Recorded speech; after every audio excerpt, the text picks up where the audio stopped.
What's up, buddy? Cody Lefever, welcome to the Tiny Bench. Thank you. Thanks for having me. Well, we are sitting here in your beautiful gym that you. you have built. It is just over a year old.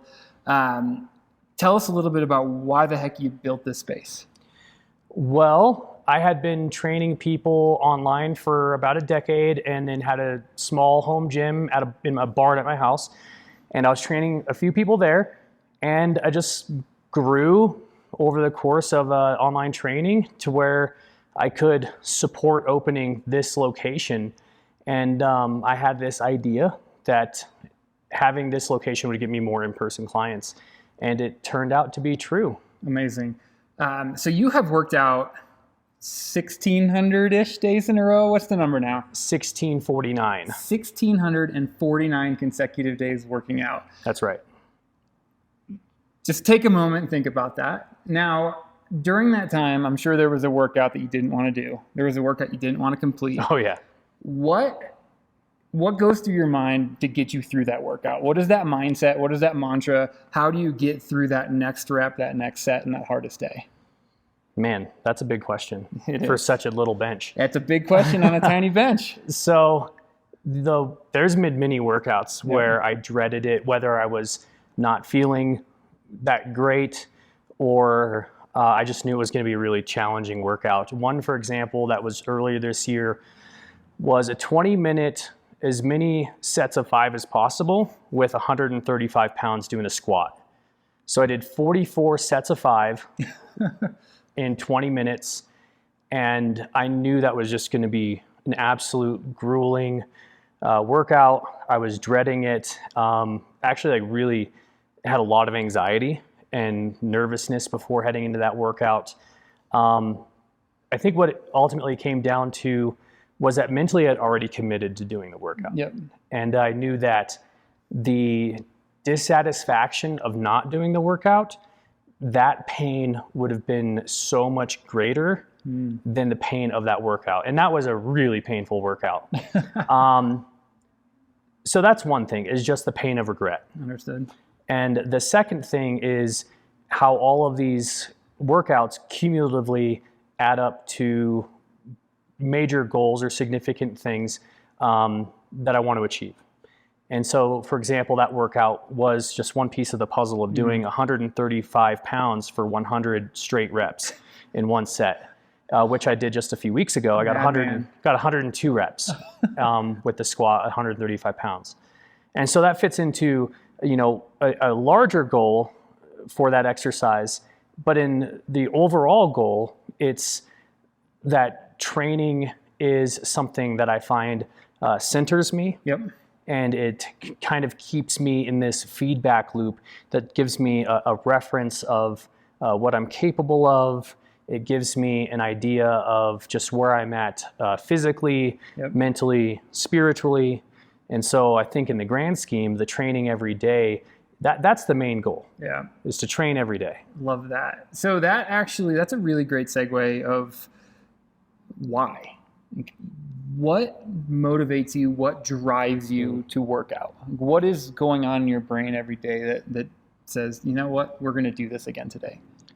So I've written on this recently about how our life is produced through our physicality, our creativity, and our consciousness. And these things are all interwoven, and as you do more of these things, that weave becomes more complex, and it informs who you are and what you can do, not just for yourself, but for the people around you and your community. And so I think that's really important.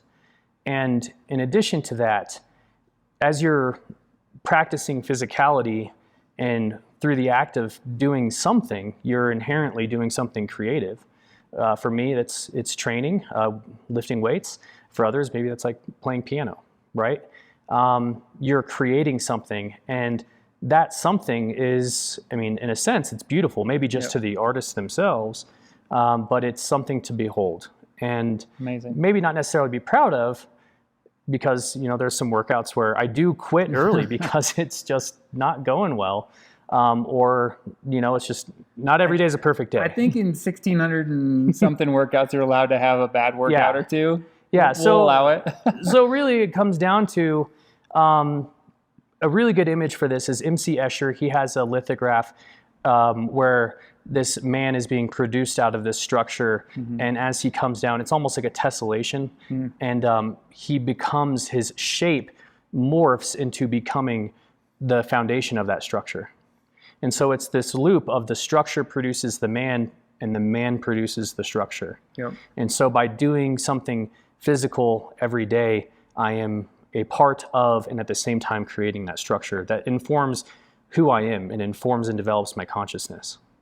That's so cool. Yeah, I know that image. It's super cool, and I know you've talked about it a few times, and it's, wow, beautiful answer to that. That might be one of my favorite answers to that question. Thank you.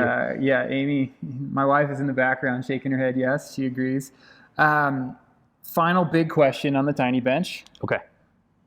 You've accomplished a lot in your life. You've lifted a lot of heavy things. You've done some crazy personal goals. What does the top of your bucket list look like? Like something I haven't yet done? That you haven't yet done, that's still just taunting you, that's out there for you?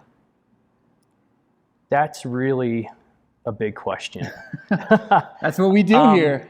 So this year I set out all these ridiculous squat goals. I've got 2 sets left to complete this bucket list. One would be 185 pounds for 75 reps or more in a single set, and then 500 pounds for 3 reps or more. And both of those would be PR sets. Yeah. But that's in a bigger scheme of things, where what I would really like to do as a strength and conditioning coach is, one, show what's possible. Yep. And I'm doing that by training every day, kind of going against the grain and what's commonly accepted, what I now call bro science, is that rest days are needed. If you structure your training accordingly, they're really not. You just have to know how to do it intelligently.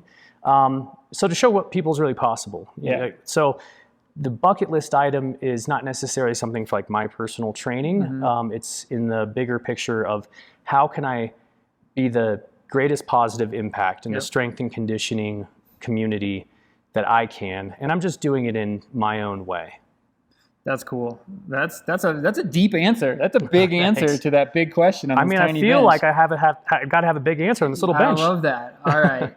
Cody Lefever, thank you so much for taking a minute on the tiny bench. We're at Alma's gym here. This is the highest gym in North America. That's right. 10,361 feet. I almost had it off the top of my head. If you ever get a chance to come work out up this high, it is life-changing. And the gym's growing too, so yeah, we're going to double in size soon. We're going to get a lot more equipment and more room for activities. If you find yourself in Alma, come work out with us. Please do. Cody, thank you, brother. Thank you.